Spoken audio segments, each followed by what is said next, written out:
heard at least 10 or 12 times the FAA mentioned so far. Well, John was the FAA. He's currently the president of John McGraw Aerospace Consulting. He has 40 years of aviation experience, including 13 years as a flight test. He was once the deputy director of the FAA Flight Standards Service from 2008 to 2012. He's also the director of regulatory affairs for the National Air Transportation Association. Prior to his service with the FAA, John served as a test director, test pilot for the U.S. Army Aviation Technical Test Center, and as a flight test engineer for the U.S. Navy Rotary Wing Test Directorate at the Naval Air Test Center in Maryland. He's a native of Beckley, West Virginia. He served 24 years in the Army, active guard, and reserve. He has over 4,000 hours of flight time and is a U.S. Army Master Aviator. John McGraw will talk about Section 333 exemptions. Is this working? Can you hear me in the back? Okay, great. All right, good afternoon, everybody. It's great to see the crowd here. You know, there was a time when we didn't know which direction this industry was going, and I think that issue is settled. I think we know which direction it's going, and it's expanding rapidly. I'm going to talk about as Kirk said, about Section 333. And John Hill and I, of course, were involved in the early stages of this. We refer to it as kicking the beehive over. And so we're not sure when the swarm is going to be out of the nest, but we know that the swarm is happening right now. I can talk a lot about the history and background about why the FAA is in the posture they are, which is pretty much back on their heels. But I'll reserve that because we're a little short on time. I'll reserve that for the Q's and A's. So if you're interested in that, let me know, and I can fill in some of the background about why the FAA is where they are currently, the history. But essentially for Section 333, in February of 2012, Congress, by the way, does anybody know the definition of Washington? It's in DC, we call it 10 square miles surrounded by reality. So Congress passed the FAA Modernization Reform Act, and there's always a bunch of sections in these acts. And several of the sections in the FMRA 2012 said to FAA, integrate UAS into the NAS with some deadlines. Promulgate rules to integrate UAS, small UAS. Don't, as John said, don't mess around with model aircraft. Leave them alone, except it did say this in no way restricts your ability to regulate in terms of safety. So if there's reckless and careless operation, you're still allowed to do that. And it said a number of other things. So each paragraph has a number. When you got down to Section 333, it essentially said, notwithstanding all that stuff, find a way to start letting these operations happen commercially. And I'll talk about some of the detail. But that's essentially the background behind Section 333. It's one section out of the FMRA 2012. If you ever have trouble sleeping, I recommend pulling it out and going end to end on it. The Congress folks are brilliant, and you'll be completely enraptured by the whole thing. So the problem that we were facing and that Congress was reacting to is the industry push that said, hey, the UAS sector is growing rapidly. The FAA is way too slow to react to it. There aren't any regulatory standards, and lacking those, in spite of what you hear from other people, lacking specific standards for UAS means you have to meet the standards that are in place today. So when people would say, hey, you have to do rules by 2015 that allow UAS to integrate into the NAS, some people in FAA used to say, we've got rules, just meet those. Yeah, but a lot of those don't really apply, and by the way, that would be overly restrictive to the industry. And so what you want are rules that are actually useful for the industry, and that takes time. So the solution for Congress in the short term was Section 333. You see a lot of numbers thrown around. Again, in Washington, when you start getting into multi-billions, eventually they start talking like it's real money. There's no doubt a lot of market potential to be released. I mean, it's amazing to watch the technology and the operations evolve and the use cases for these evolve. But you can see the numbers up here, and really no process in place before Section 333 that would effectively meet the demand for those operations for commercial use. This slide is a summary of all the ways you can get approved to operate UAS. Let me just ask, any 333 approval holders out here? Anybody? Okay. Anybody operating commercially? I'm not with the FAA anymore. Anybody operate? Okay, good. Okay. Yeah, I always get. Lots of hobby use in the room. I always get different hands raised, depending on which order I ask that question and whether they've read my bio or not, so you never know. But there really aren't many ways to get UAS operations approved in the NAS. Starting in the late 90s, 99, 2000 timeframe, the FAA started getting a lot of requests for public UAS operations and some requests for private or commercial. The only vehicle they had at that point that they were really exercising is getting a certificate of waiver authorization, a COA. By the way, that's the same type of thing that the FAA uses to authorize air shows, air races, special events, special kind of flying. So it's where you can't really meet Part 91, the operational rules of the FAA, and air traffic needs to find a way to authorize you to fly anyway. So it's a document that gives a bunch of description about the operation and all the conditions that make sure you can stay safe during that operation. So that's what a COA, it's commonly called a COA, really is. So if you're a public operator, and we talked about the governmental definitions earlier, the COA is the way you can get authorized to do your operation. Again, you can't operate commercially, you can't piggyback commercial operations on that. That gets a little sticky. At the bottom, model aircraft have been allowed to operate, and in my opinion, have done a great job. The ones that have belonged to organizations actually follow the guidelines operating under AC 9157 for many, many years.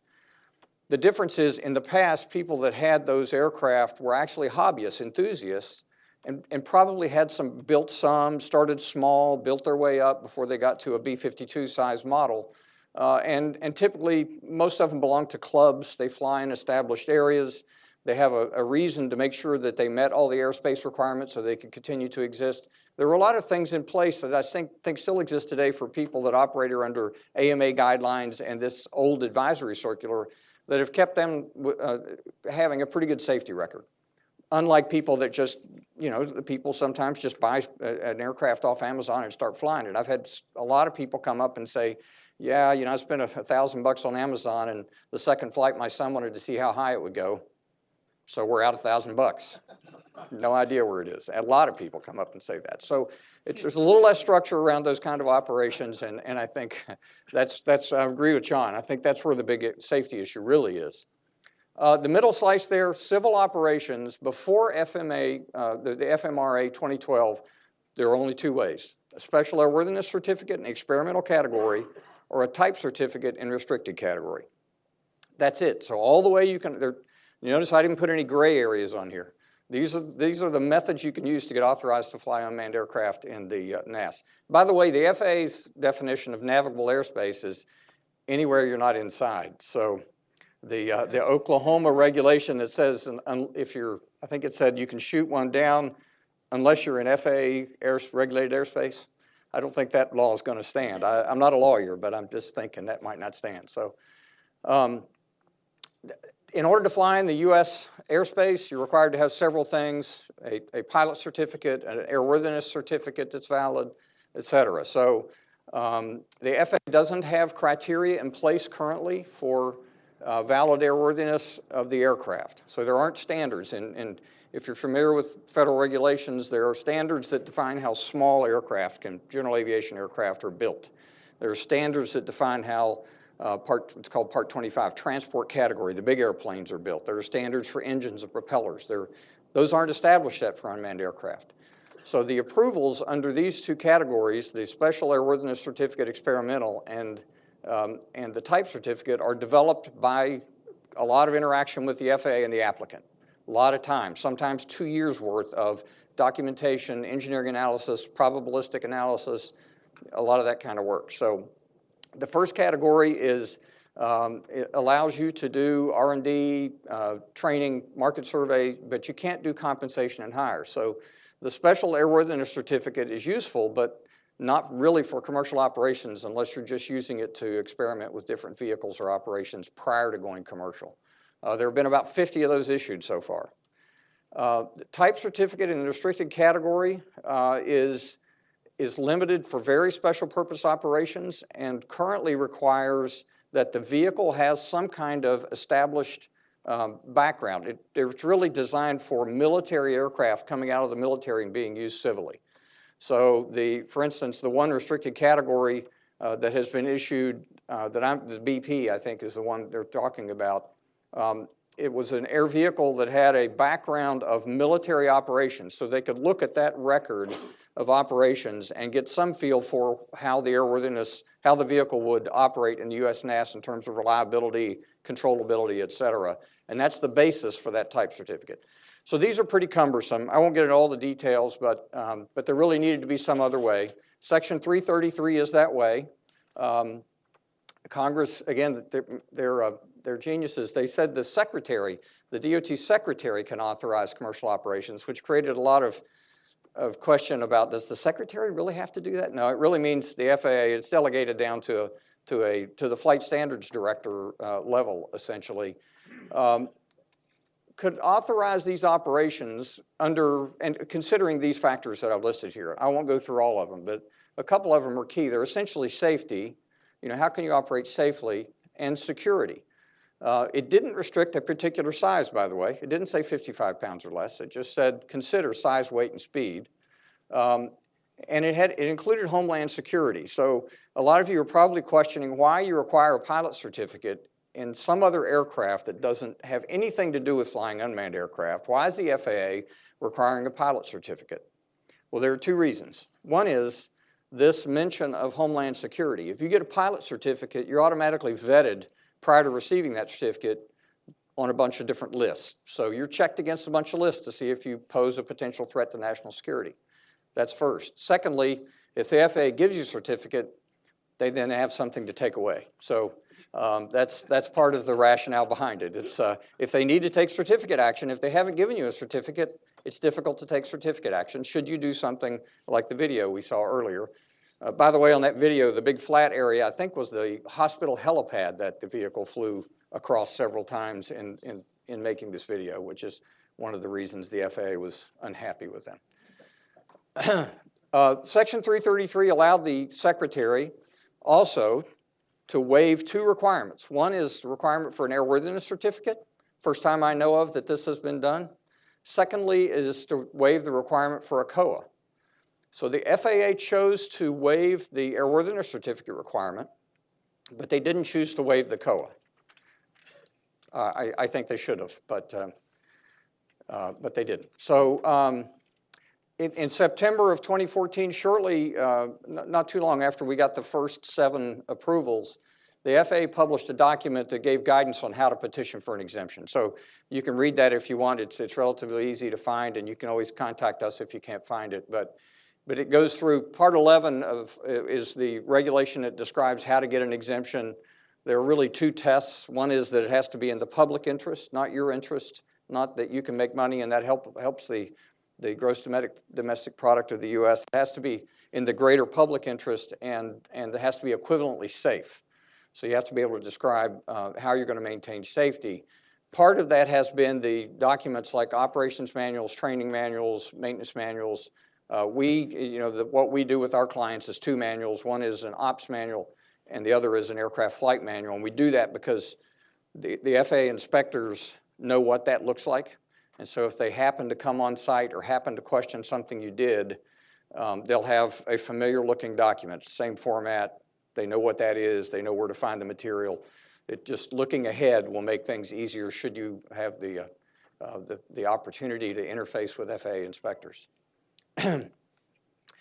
This is just a flow diagram of the process. I will point out, it says prepare the 333 letter of the manuals, register the aircraft. The registering aircraft can happen anywhere in the process. Really, you just have to have the vehicle registered before you operate it. Has anybody tried to register an aircraft? Have you been successful? Is it foreign made? Yes. Did you put it down as foreign made on the application?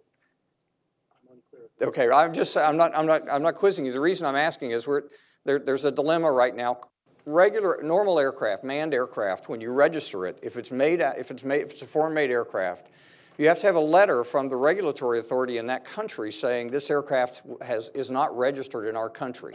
They don't want to have dual registrations. It's an ICAO requirement so that you don't have shady things going on with aircraft registered in multiple countries. The difficulty is imagine how many letters DJI would have to provide, right? So it's, yeah. Right, yeah, it should be. I wish it was in the back, but currently the FAA is requiring a letter for each aircraft that the people are registering. Some people haven't put down they put down as a USA made. I don't think the FAA's caught on yet that the fact that you bought it on Amazon probably doesn't make it USA manufactured. So it's a bit of a dilemma right now, but I was just curious if anybody had that issue because we're trying to address it with FAA and help them understand that if they're overwhelmed now, there are a lot of applications in the queue, and a lot of them have 6 or 7 different models of aircraft. So it's going to be very difficult to manage. And interestingly enough, some countries don't register unmanned aircraft at all, and therefore they don't want to write a letter because, hey, we don't register them. So it's an interesting situation. The process here is really the same as any other exemption, which an exemption means I'm not meeting all the regulations. You submit it, the FAA reviews it, and in this case, typically approves it if it meets the basic requirements up front. They have kicked back quite a number that just were, you only cut and paste your name in one place and the other company's name is everywhere else, or you don't state that you meet the public interest, or you don't really make a safety case. But most of them are going through if they have all the right details. The FAA approves it and provides a COA with the approval, with the grant, and then you can begin commercial operations. The Part 11 Part 11 is an interesting regulation because it says if you want to apply for an exemption, you should plan to apply at least 120 days from when you want to start operation. It doesn't require the FAA to meet that. It just says you should plan that. So the FAA internally has set a goal for doing these in 120. Some of them have gone to 200 days. Recently, they have brought that back, and some of them are now being approved in 60 to 90 days, really quickly. After it's approved, you get the grant of exemption. It has conditions and limitations, and in March of this year, they streamlined it because they initially wanted a COA for every single operation, everywhere you operated. So if you operated in one county, you did your operation, you finished that, you'd have to apply for a COA for the next location. And we tried to warn them up front that wasn't going to work, and I think they realized it and issue now a blanket COA that says below 200 feet, 55-pound or less aircraft, with some restrictions around distances from airports, you can just operate nationwide. So you don't have to apply each time for those. If you step outside those boundaries, you still have to apply, and it can take anywhere from, we've gotten them approved in as little as 3 or 4 days up to 60 days, depending on the complexity and how close to an airport, what the airspace is like. Each grant comes along with a standard set now of restrictions. And the categories are here. I won't read all of them, but how you operate, how you make sure the safety, restrictions on how you can make sure the operation is safe, things like visual line of sight, daytime only, the crew credentials, pilot visual observer, what kind of qualifications you need, how you handle a test flight, how you handle maintenance, who you have to notify if anything's wrong, what happens if you have a malfunction or emergency, and then registration marking and all that stuff. So there's a list of those. There's 30 or more in each grant, and you can see those on regulations.gov. So if you type in FAA 333 exemptions, approvals, or authorizations, you'll get a page that has all the approvals listed with links to the PDFs for the grants, so you can see that. They're now doing what's called a summary grant. So if you apply for an exemption and the FAA looks at it and says this is substantially the same as the previous exemption that we've already done, that we published for the public to comment on, they view that as a summary grant, which means it doesn't have to go back out for public comment. They just process it very quickly, and they're really cranking through these. So they've now categorized everything as either aerial data collection or closed-set filming. So all the other categories are lumped together. Unless it's really something unique, they crank through these very quickly. And you can see they've dropped back to a sport pilot certificate instead of requiring private, although you have no idea what the battle was to get from commercial to private. They really initially wanted commercial pilot certificate. You get the blanket COA. They've allowed now with Amazon R&D and testing, which was surprising since they have test centers set up around the country to do R&D. And then they're allowing now greater than 55 pounds, although there really wasn't a restriction, just everybody was staying down at the smaller area. So being a good engineer, I've got the trend here. 400 exemptions, right at 400, probably over 400 by today, have been issued. Over 1,800 applications filed so far. And the input is pretty steady. They should have 1,000. They're ramping up. They're trying to do at least 50 a week. And I think they're close, or maybe exceeding that goal. So since we got the first 7 approved, it has, you can see they muddled along for a while and then decided we can do a summary grant. Now things are really progressing. So what are they doing? Well, all of the things around the outside except the closed set filming are aerial data collection. They finally decided we don't need to be so specific. So a lot of uses, every day somebody comes up with something new that can be done under Section 333.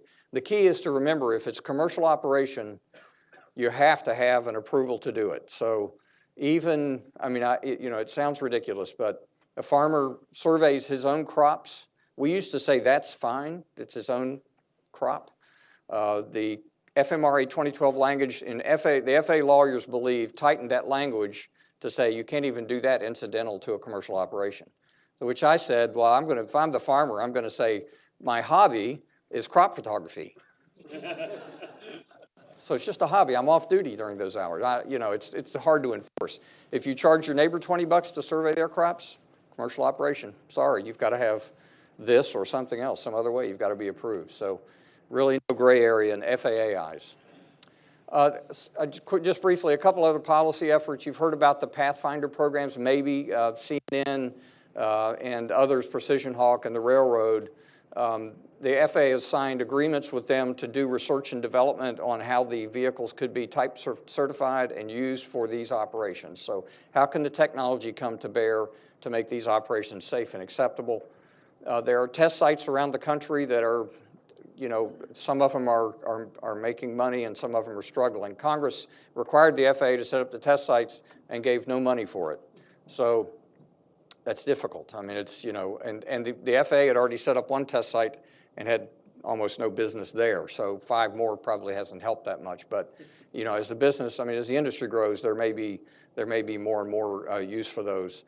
They just announced the Center of Excellence, University of Mississippi, and a bunch of universities, Auburn and others, are going to do a lot of research under this Center of Excellence. And then, of course, the rulemaking that we've talked about. And with that, I'll pass it to the next speaker, and we'll take questions later. Thank you.